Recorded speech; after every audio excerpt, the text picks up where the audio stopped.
বিশ্ব প্রযুক্তি খাতের অন্যতম বৃহৎ প্রদর্শনী কম্পিউটেক্স 2026 অনুষ্ঠিত হচ্ছে তাইওয়ানের রাজধানী তাইপেইতে। এবারের প্রতিপাদ্য বিষয় কৃত্রিম বুদ্ধিমত্তার শক্তিকে মানুষ, ব্যবসা, শিল্প, প্রযুক্তির সঙ্গে একত্রিত করে ভবিষ্যৎ গড়ার প্রত্যয়। তাইওয়ানের রাজধানী তাইপে থেকে জানাচ্ছেন প্রতিনিধি সোহেল আহমেদ বাদল।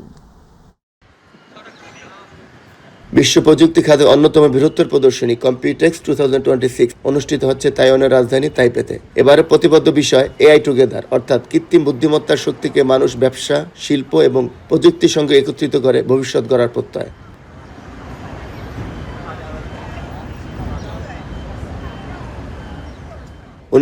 সালে যাত্রা শুরু করা কম্পিউটেক্স বর্তমানে বিশ্বের অন্যতম প্রভাবশালী প্রযুক্তি প্রদর্শনীতে পরিণত হয়েছে।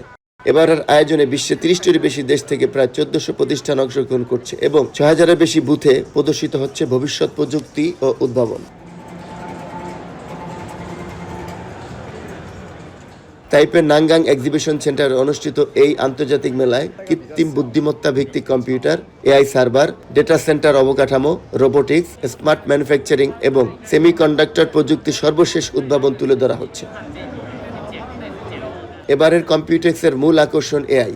Nvidia, Intel, AMD, Qualcomm, MediaTek, Asus, MSI, SR এবং গিগাবাইট সহ বিশ্বের শীর্ষ প্রযুক্তি প্রতিষ্ঠানগুলো তাদের সর্বাধুনিক এআই প্রযুক্তি ও পণ্য প্রদর্শন করছে। বিশেষ করে AI PC, AI server, AI data centre এবং এআই প্রযুক্তি নিয়ে ব্যাপক আগ্রহ দেখা যাচ্ছে দর্শনার্থীদের মধ্যে।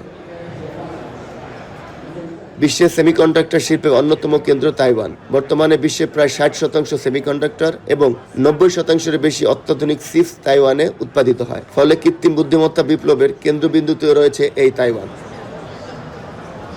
বিশেষজ্ঞদের মতে আগামী দশকের প্রযুক্তি, শিল্প ও অর্থনীতির চালিকা শক্তি হবে কৃত্রিম বুদ্ধিমত্তা। আর সেই ভবিষ্যতের রূপরেখা আজ আঁকা হচ্ছে কম্পিউটেক্স 2026-এর মঞ্চে এআই টুগেদার প্রতিপাদ্যের মাধ্যমে।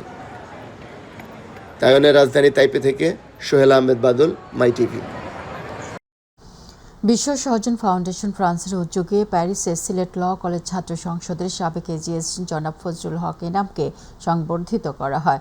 প্রতিনিধি বাদল পাল জানান, এই অনুষ্ঠানে সভাপতিত্ব করেন ফ্রান্সের সহজন পরিবারের সহযোগী সমন্বয়ক মাওলানা কাউসার উদ্দিন ও অনুষ্ঠান পরিচালনা করেন সহযোগী সমন্বয়ক মনোয়ার হোসেন মুজাহিদ।